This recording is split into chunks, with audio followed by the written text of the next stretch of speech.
এ বিষয়ে আরো জানাতে এই মুহূর্তে ঢাকা কলেজের সামনে আছেন সহকর্মী আলিমুজ্জামান সাফওয়ান। সেখানকার সর্বশেষ পরিস্থিতি জানাতে সরাসরি যুক্ত হব তার সাথে। সাফওয়ান, আপনি তো ওখানে রয়েছেন, এখন কি পরিস্থিতি দেখছেন সেখানে আমাদেরকে বিস্তারিত জানাবেন।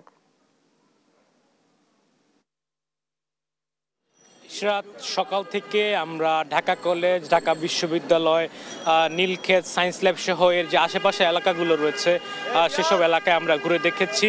গতকাল রাতে যে সংঘর্ষের ঘটনাটি ঘটেছে তার প্রেক্ষিতে সকাল 9টার দিকে ঢাকা ব্লকের একটি কর্মসূচি দিয়েছিল ঢাকা কলেজের শিক্ষার্থীরা। তবে সেরকম কোনো কিছু এখন পর্যন্ত আমরা দেখতে পারিনি। তবে কিছুক্ষণ আগে আমরা যেমনটি জানতে পেরেছি যে ঢাকা কলেজের ভিতরে যে শহীদ মিনারটি রয়েছে সেখানে তাদের পক্ষ থেকে একটি সংবাদ সম্মেলন করার কথা রয়েছে। সেটি অনুষ্ঠিত হবে সকাল 10টা 30 মিনিটে।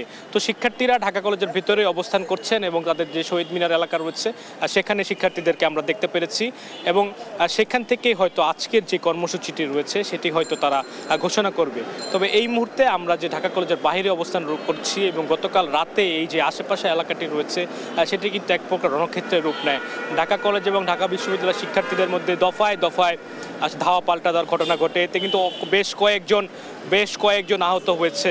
এখন এই মুহূর্তে যে ঢাকা কলেজের পরিস্থিতি রয়েছে সেটি কিন্তু একেবারেই স্বাভাবিক রয়েছে।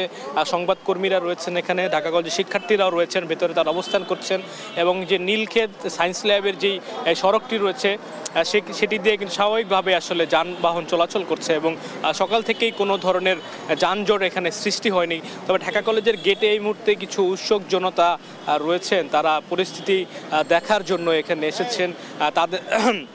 তাদের পাশাপাশি এখানকার যে সড়কে স্বাভাবিক যে যান চলাচল সেটি কিন্তু চলাচল করছে। আসলে কোনো ধরনের উত্তেজিত যে অবস্থা সেটি কিন্তু এই মুহূর্তে ঢাকা কলেজের যে আশপাশ এলাকা সেখানেও নেই। এবং কিছুক্ষণ আগে আমরা ঢাকা বিশ্ববিদ্যালয়ের পরিস্থিতি বলছিলাম, সেখানেও কিন্তু আমরা ঢাকা বিশ্ববিদ্যালয়ের স্বাভাবিক পরিস্থিতি দেখতে পেয়েছি। সেখানেও কিন্তু ঢাকা বিশ্ববিদ্যালয়ের যে ছাত্ররা তারা কিন্তু অবস্থান নেয়নি। তো আসলে আজকের যে কর্মসূচিটি সেটি কিন্তু আমরা জানতে পারবো যে সকাল 10:30টার দিকে, কিছুক্ষণ পরই যেই ব্রিফিংটি করার কথা রয়েছে সেটি করলে আমরা জানতে পারবো।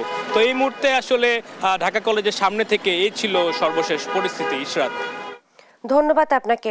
রাতভর ঢাকা বিশ্ববিদ্যালয় ও 7 কলেজের শিক্ষার্থীদের মধ্যে দফায় দফায় ধাওয়া পাল্টা ধাওয়া চলে এবং বর্তমানে নিজ নিজ এলাকায় কলেজের সামনে তারা সড়ক অবরোধের ঘোষণা দিয়েছেন। এই ব্যাপারে বিস্তারিত জানাচ্ছিলেন সহকর্মী আলিমুজ্জামান সাফওয়ান।